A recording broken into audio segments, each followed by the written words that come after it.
नमस्कार दोस्तों, स्वागत है आपका UK education universe YouTube channel पे। साथ ही दोस्तों हिंदी राजपाल सिंह थ्योरी सीरीज में हमारे लगभग 17 से 18 वीडियोस हमारी आ चुकी हैं, जिनमें हमने 6 चैप्टर लगभग कंप्लीट कर लिए हैं। आज हम 7वां चैप्टर आप लोगों के लिए लेके आ रहे हैं, जो हमारा क्रिया से संबंधित रहने वाला है।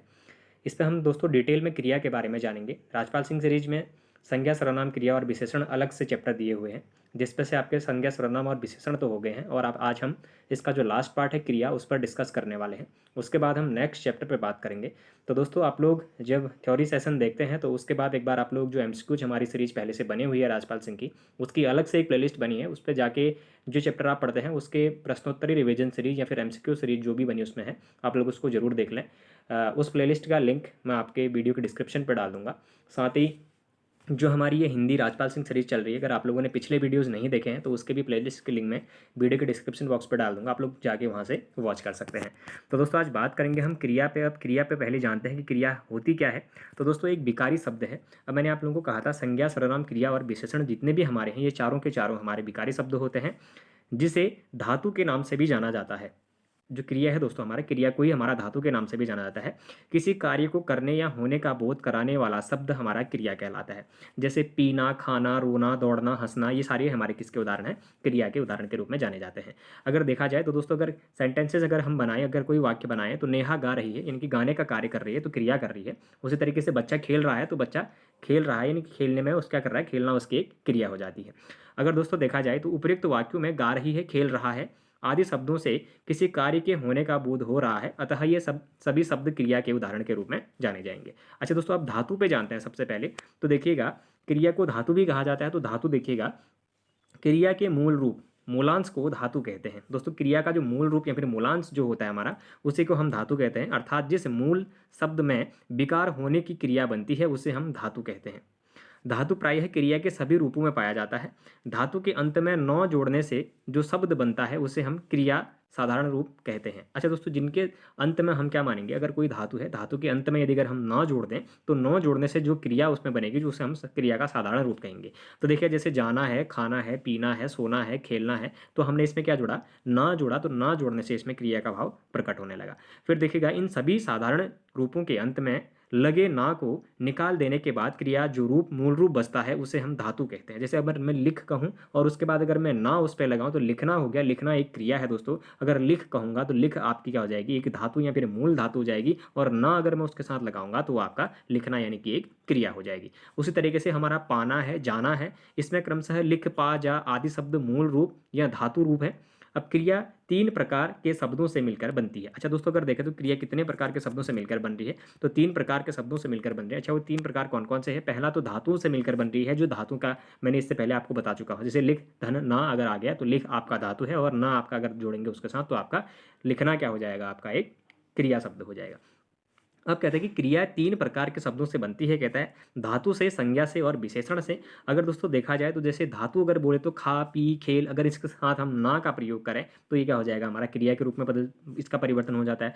अच्छा दोस्तों, अगर बात देखें कि जो हमारा संज्ञा है, संज्ञा शब्द में हाथ, लात है, जैसे बात है, अगर इसी के साथ अगर आप लोग ना लगा दें तो हथियाना हो जाएगा। उस तरीके से लतियाना हो जाएगा। अगर बात करें तो बतियाना हो जाएगा। इसमें भी हमारा क्या लग गया? ना जो शब्द है उसका प्रयोग करके हम क्रिया में इसका प्रयोग कर रहे हैं। फिर देखिएगा, उसी तरीके से अगर विशेषण में देखें तो चिकना में हम अगर ना लगाएं तो चिकनाना हो जाएगा। गर्म में अगर ना लगाए तो गरमाना हो जाएगा, और दोहरा में से अगर हम ना लगाएं तो दुहराना शब्द हमारे हो जाएंगे। जो 3 शब्दों से मिलकर जो हमारी क्रिया बनेगी वो हमारी धातु से, संज्ञा और विशेषण शब्दों से मिलकर बनने वाले शब्दों के रूप में से हम जानेंगे। अब देखिएगा, क्रिया का विभाजन 2 प्रकार से होता है। अच्छा दोस्तों, 2 प्रकार कौन कौन से होते हैं? एक तो हमारा कर्म, रचना, बनावट के आधार पर होता है, दूसरा हमारा प्रयोग के आधार पर होता है। अच्छा दोस्तों, अगर हम देखें कर्म, रचना, बनावट के आधार पर जो क्रिया है उसके प्रकार को देखें तो क्रिया, रचना, बनावट के आधार पर क्रिया के 2 प्रकार होते हैं दोस्तों। एक तो हमारा अकर्मक प्रकार होता है, दूसरा हमारा सकर्मक होता है। अच्छा दोस्तों, हमारी जो अकर्मक क्रिया होती है या फिर जो हमारी सकर्मक क्रिया होती है, अगर उसमें अकर्मक क्रिया पर डिस्कस करें तो अधन कर्म कहने का अर्थ है कि अर्थात बिना कर्म की। अकर्म जहाँ पर हम कह रहे हैं तो कोई कर्म जहाँ पर नहीं हो रहा है उसे ही हम अकर्म कहेंगे। अधन कर्म अर्थात इसका कोई अर्थ या फिर कोई कर्म नहीं है। अ का मतलब इसमें नहीं से हम तात्पर्य इसका देंगे। फिर देखिएगा दोस्तों, अगर बात करें इस पे, अगर क्रिया का विभाजन देखा जाए तो क्रिया का विभाजन कर्म, रचना या फिर बनावट के आधार पर तो हमारा किसके अनुसार था? हमारा हमारा दो जो आधार थे, एक तो अकर्मक थी, दूसरा हमारा सकर्मक थी। लेकिन प्रयोग के आधार पर देखें तो दोस्तों क्रियाएं हमारे प्रेरणार्थक क्रिया भी होती है, संयुक्त क्रिया भी होती है, नाम बोधु क्रिया, नाम धातु क्रिया भी होती है, पूर्वकालिक क्रिया और हमारी सामान्य क्रिया होती है। प्रयोग के आधार पर क्रिया के 5 भाग होते हैं और रचना या बनावट के आधार पर क्रिया के 2 भाग होते हैं, एक आपकी अकर्मक, दूसरी आपकी सकर्मक क्रिया होती है।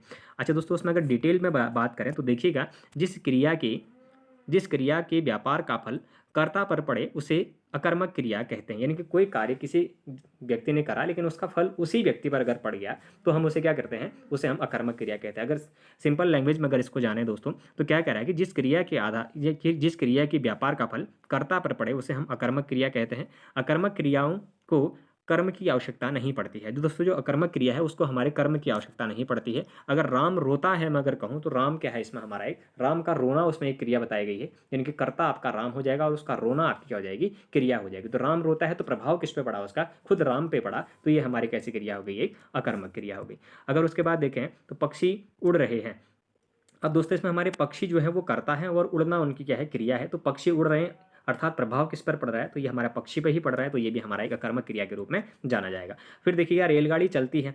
अच्छा, रेलगाड़ी कर्ता मानेंगे और चलती है हमारी उस पर क्रिया मानेंगे। तो अगर रेलगाड़ी चलती है तो उसका प्रभाव किस पर पड़ेगा, रेलगाड़ी पर पड़ेगा, तो इसका मतलब ये भी हमारी क्या हो जाएगी, एक अकर्मक क्रिया के रूप में जानी जाएगी। राम हंसता है, उसी तरीके से देखें तो राम दोस्तों हमारा कर्ता होता है और हंसना हमारी एक राम करता और हंसना हमारी उसमें क्रिया है। तो राम हंसता है तो हंसने का जो प्रभाव हो किस पर पड़ेगा, हमारा राम पर ही पड़ेगा।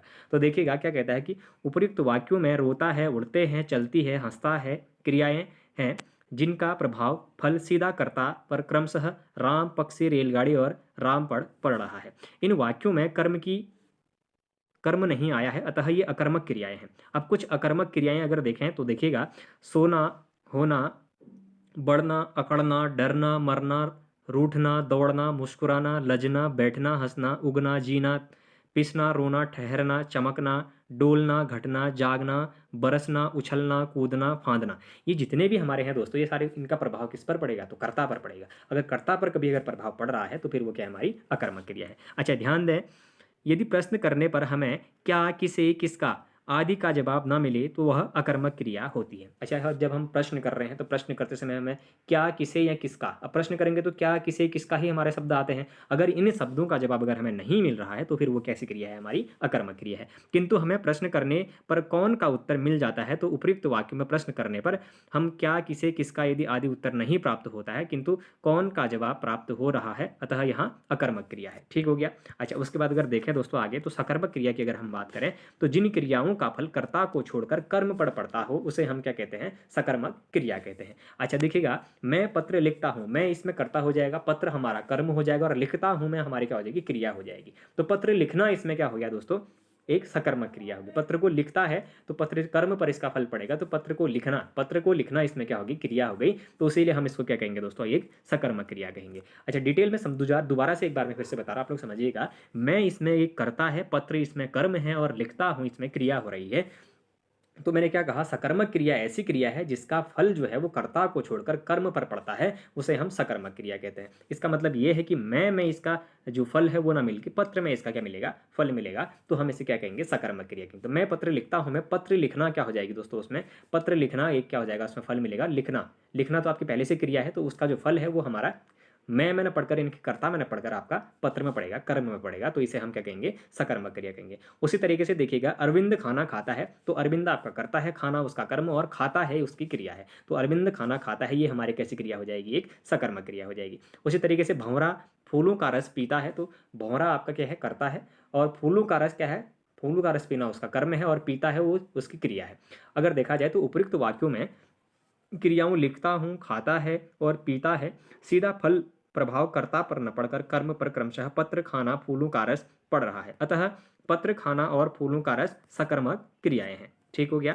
फिर ध्यान दें, यदि प्रश्न करने पर हमें क्या, किसे, किसका आदि जवाब उत्तर प्राप्त हो जाए तो हमें समझना चाहिए कि उपयुक्त क्रिया सकर्मक क्रिया है। यदि अगर हम किसी को कोई प्रश्न कर रहे हैं और उसमें हमें क्या, किसे, किसका ऐसे शब्दों के जो जवाब हैं यदि अगर वो मिल जाते हैं तो वो हमारी कैसी क्रिया होगी, वो हमारी सकर्मक क्रिया होती है, कहता है। फिर देखिएगा, जैसे पहले वाक्य में प्रश्न करने पर मैं फिर क्या लिखता हूँ, मैं क्या लिखता हूँ, तो क्या लिख रहा है, तो पत्र लिख रहा है ना, मैं क्या लिखता हूँ, तो इसका जवाब मिलता है पत्र लिखता हूँ, अतः यह सकर्मक क्रिया है। अगर उसी तरीके से देखिएगा, कुछ क्रियाओं का प्रयोग अकर्मक एवं सकर्मक दोनों के लिए किया जाता है, जैसे भरना, लजना। जैसे भरना है, लजना है, खुजलाना है, ऐंठना है, ललचाना है, भूलना है, बदलना है, घबराना आदि। इनके वाक्य में प्रयोग के आधार पर इनका निर्धारण हो पाता है। ये क्रियाएं अकर्मक या सकर्मक हो सकती हैं। अच्छा दोस्तों, अब कुछ क्रियाएं ऐसी हैं जो हमारी अकर्मक भी हो सकती हैं और सकर्मक भी हो सकती हैं। तो इसका मतलब आपको जो जितने ये वर्ड हैं इनको पहले से याद कर लेने हैं वहाँ पे, ताकि आप लोगों को दिक्कत ना हो। तो जैसे भरना है आपका, लजाना है, खुजलाना है, ऐंठना है, ललचाना है, भूलना है, बदलना है, घबराना है। तो दोस्तों ये जो शब्द होते हैं हमारे, ये हमारे अकर्मक और सकर्मक दोनों के ही अंतर्गत आने वाले शब्द हैं। तो एग्जाम पे ऐसे ही क्वेश्चन ज़्यादा बनते हैं, क्योंकि जो अकर्मक क्रिया और सकर्मक क्रिया को तो आप पहचान लेते हैं, लेकिन जैसे लजाना है, खुजलाना है, ऐंठना है, ललचाना है, भूलना है, बदलना है, घबराना है, तो ऐसे शब्दों में हम विभेद नहीं कर पा रहे हैं कि ये हमारी अकर्मक क्रिया है या फिर सकर्मक क्रिया है। तो ऐसे शब्द हमारे अधिकतर देखने को मिलते हैं। अच्छा दोस्तों, अगर इसमें देखा जाए कि एक कर्मक क्रिया अब हमारी क्या होती है, तो एक कर्मक क्रिया में देखें दोस्तों, तो कुछ सकर्मक क्रियाएं एक कर्म वाली और तो कुछ दो कर्म वाली होती हैं। अच्छा, एक कर्मक क्रिया कहने का मतलब है जिसमें केवल एक ही क्रिया हमारी हो रही है। तो कह रहा है कि कुछ सकर्मक क्रियाएं तो एक कर्मक होती हैं या द्विकर्मक होती हैं। जिन सकर्मक क्रियाओं में केवल एक ही कर्म हो रहा हो उसे हम एक कर्मक क्रिया कहेंगे। अच्छा, जिस एक कर्मक क्रिया में हमारी केवल एक क्रिया हो रही होगी, सकर्मक, जिस सकर्मक क्रिया में एक क्रिया हो रही है उसे हम एक कर्मक क्रिया कहेंगे। अच्छा, जिसमें दो हो रही होंगी तो उसको हम द्विकर्मक क्रिया कह देंगे। अच्छा, फिर क्या कहता है कि सरल शब्दों में कहें तो जिस वाक्य में क्रिया के साथ उसका एक ही कर्म हो उसे हम एक कर्मक क्रिया कहते हैं। अच्छा दोस्तों, सकर्मक क्रिया में फल किस पर पड़ रहा था, तो कर्म पर पड़ रहा था, तो अब इस पर कर्म एक ही होगा। अगर हम सिंपल लैंग्वेज में कहें कि जिस वाक्य में क्रिया के साथ उसका एक ही कर्म हो तो उसे हम एक कर्मक क्रिया कहेंगे। अच्छा, किसी अगर सकर्मक क्रिया में अगर दो कर्म हैं तो फिर उसका अगर द्विकर्मक क्रिया में आज उसका हम प्रयोग करेंगे। अच्छा, अगर मैं कहूँ वह पुस्तक पढ़ता है, तो वह किसके लिए प्रयोग कर रहा हूँ मैं, किसी कर्ता के लिए किसी का प्रयोग कर रहा हूँ। अच्छा, वह हमारा एक सर्वनाम भी होता है। अच्छा, उसी तरीके से देखा जाए कि पुस्तक हमारा कर्म है और पढ़ना एक क्रिया है, तो इसमें एक हमारी क्रिया आ रही है तो ये कर्मक क्रिया हो जाएगी। रमन ने खाना खाया, तो रमन क्या है, हमारा कर्ता है, ठीक हो गया। खाना खाया उसने, जो खाना उसका क्या है, कर्म है, और खाया उसकी क्या है, क्रिया है। अगर देखा जाए तो इसमें भी एक ही कर्म हमारा आ रहा है, तो ये भी हमारी एक कर्मक क्रिया होगी। अगर देखा जाए दोस्तों तो उपयुक्त वाक्यों में एक ही कर्म पुस्तक एवं खाना आया है, अतः ये एक कर्मक क्रिया के उदाहरण हैं।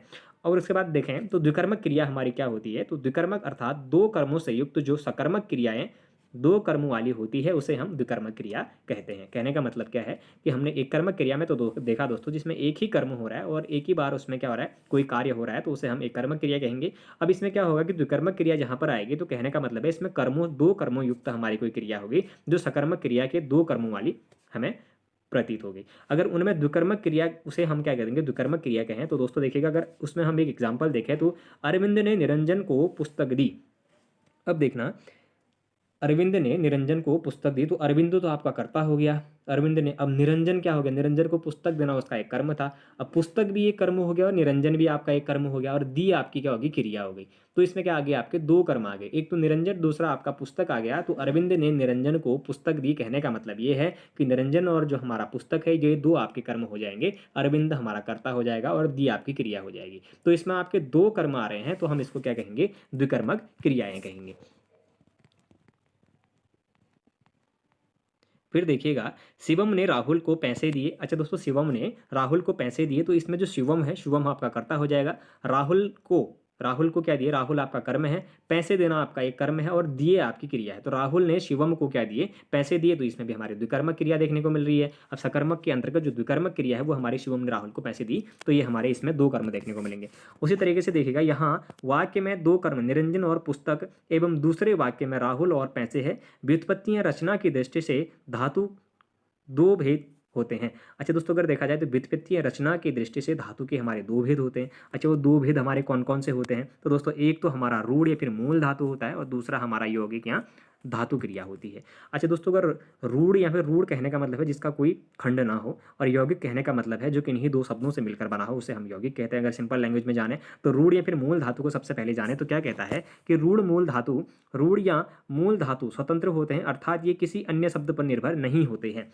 अब रूढ़ या जो मूल धातु होते हैं दोस्तों हमारे, ये क्या होते हैं, कह रहा है रूढ़ या मूल धातु ये स्वतंत्र होते हैं, कह रहा है, अर्थात ये किसी अन्य पर निर्भर नहीं रहते हैं। जैसे खा, पी, रह, बैठ, जा, चल आदि जो ऐसे शब्द होंगे हमारे, वो रूढ़ शब्दों के अंतर्गत हम उनकी क्या करेंगे, गिनती करेंगे। लेकिन अगर उसी में अगर हम बात करें दोस्तों, जो हमारी यौगिक धातु या फिर यौगिक क्रिया जो हमारी होती है, यौगिक धातु क्रिया जो हमारी होती है व्युत्पत्ति या रचना की दृष्टि से, अगर उसमें देखें तो मूल धातु में प्रत्यय लगाकर जो हमारी मूल धातु है दोस्तों उसमें प्रत्यय लगाकर अनेक धातुओं को संयुक्त करके यौगिक धातुओं का निर्माण किया जाता है। यानी कि जो आपके पास मूल धातु है उसमें यदि अगर आपने कोई प्रत्यय लगाया तो प्रत्यय लगाने से जो धातु है उसके संयुक्त करके उसके यौगिक धातुओं का निर्माण कर दिया जाता है। जैसे अगर मैं उठ में अगर ना प्रत्यय लगा दूं तो दोस्तों हमारा ये क्या हो जाएगा, उठना हो जाएगा। जैसे उठ से उठना हो जाएगा, करना से आपका कराना हो जाएगा, बात से आपका बतियाना, पढ़ना से आपका अगर ना प्रत्यय लगा तो पढ़ाना, और खाना से आपका ना प्रत्यय लगाया तो खिलाना आपका क्या हो जाएंगे, इसमें आपके शब्द बन जाएंगे। अगर उसी आधार पर देखें तो यौगिक धातु की रचना को देखें दोस्तों अगर, तो यौगिक धातु की जो रचना होती है अगर उसमें देखें तो क्या कहता है कि यौगिक धातु की रचना 3 प्रकार से होते हैं। अच्छा दोस्तों, जो यौगिक धातु है उसकी रचना हमारी 3 प्रकार से होती है कह रहा है। अच्छा, वो 3 प्रकार हमारे कौन कौन से हैं यदि अगर देखा जाए तो धातु में प्रत्यय लगाने से अकर्मक से सकर्मक एवं प्रेरणार्थक क्रियाएं बनती हैं। अच्छा दोस्तों, ये बात आप लोग अभी ध्यान रखिएगा क्योंकि ये चीज़ आपके आगे हम प्रेरणार्थक क्रिया जब पढ़ेंगे तो वहाँ पर आपकी काम आने वाली है। धातु में दोस्तों जब हम प्रत्यय लगाने से अकर्मक से अगर सकर्मक एवं प्रेरणार्थक क्रियाएं बनती हैं, यानी कि अकर्मक क्रिया अगर धातु में हमने प्रत्यय लगा दिया तो वह जो अकर्मक क्रियाएं हैं वो अकर्मक से सकर्मक बन जाएगी एवं उनको हम क्या कह देंगे, प्रेरणार्थक क्रिया कह देंगे। अब प्रेरणार्थक क्रिया कहने का मतलब यह है कि किसी को प्रेरणा देना, किसी को प्रेरणा देना या फिर किसी के द्वारा प्रेरणा लेने से उसका मतलब है, उसी को हम प्रेरणार्थक क्रिया कहते हैं। डिटेल में हम फिर डिस्कस करेंगे। तो क्या कह रहा है कि धातु में प्रत्यय लगाने से अकर्मक से सकर्मक एवं प्रेरणार्थक क्रियाएं बनती हैं। तो ये यौगिक की हमारी पहली जो पॉइंट है उस पर डिस्कस करता है। अच्छा, दूसरा पॉइंट क्या कहता है कि संज्ञा या विशेषण शब्दों से नाम धातु बनते हैं। अब नाम धातु भी इसके बाद हमारा आएगा।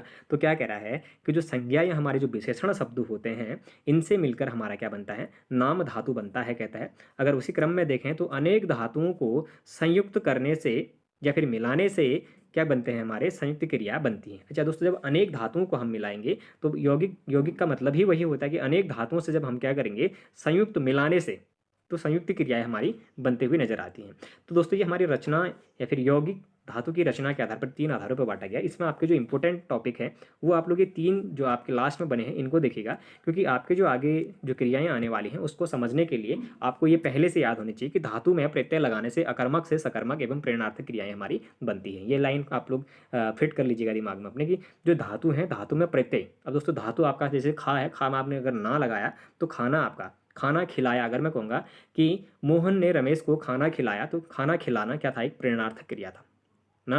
या फिर महेश के द्वारा रमेश को खाना खिलाया गया, अगर मैं इस तरीके की बातें करूंगा तो वहां पर प्रेरणार्थक क्रियाएं होंगी जो हमारी क्या करेंगे, किसी धातु में प्रत्यय लगने पर जो अकर्मक क्रिया है अकर्मक से उसको क्या बनाएंगे, सकर्मक बनाएंगे, जो हमारी प्रेरणार्थक के रूप में जानी जाएंगी। और उसी तरीके से दूसरा इसने क्या कहा कि संज्ञा या विशेषण शब्दों से नाम धातु बनता है। अब जो संज्ञा या फिर विशेषण शब्द हमारे होते हैं उनसे मिलकर हमारे क्या बनते हैं, नाम धातु जो क्रिया है वो बनती है हमारी। और तीसरा जो पॉइंट कहा इसने कि मैं अनेक धातुओं को संयुक्त मिलाने से संयुक्त क्रियाएं बनती है। अब अनेक धातुओं को यदि अगर हम संयुक्त रूप से मिलाएंगे तो मिलाने से हमारी कौन सी क्रिया देखने को मिलती है, तो संयुक्त क्रिया देखने को मिलती है। तो दोस्तों आज हमने क्रिया पे डिस्कस किया। अब इसके बाद हम क्रिया के जो रचना और फिर बनावट के आधार पर हम बात करा था, अर्थ के आधार पर हम दूसरे वीडियो में इस पर बात करेंगे क्योंकि वीडियोस लंबी हो जाती हैं तो आप लोग फिर स्किप करते हैं। तो दोस्तों यदि अगर आप लोगों को ये वीडियोस पसंद आ रही हो तो आप लोग चैनल को जरूर सब्सक्राइब करें, अपने दोस्तों के साथ चैनल को जरूर शेयर करें, बाकी लाइक करें, कमेंट करें और बने रहिएगा UK education universe YouTube channel के साथ। धन्यवाद।